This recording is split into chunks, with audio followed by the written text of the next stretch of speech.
This is a junior suite sea view. Looks like it's an accessible room. There's a door that rolls shut here, so you can have privacy, but you can actually roll right into the shower if you are in a wheelchair. And then you've got a high counter for the sink and toilet area, window there, hair dryer. And then we move along to the little mini kitchenette area, which is actually just cupboards.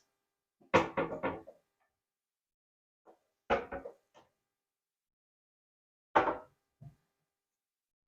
much to that. And a freezer, fridge. And then we have the main bedroom. So we've got a double bed here. There's separate air conditioning controls in here. Got your own TV and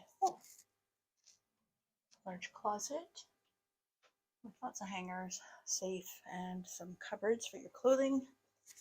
And then this one comes with a spare room. So it's got a double bed. Again, there's another closet there, window, and it's all the European plugs, as you'll see. So if you don't have an adapter, you're going to need to buy one. And another TV. This is not, it's not a pull away bed, but might be able to jury rig something. And you've got sort of a couple of chairs there, and this is the view.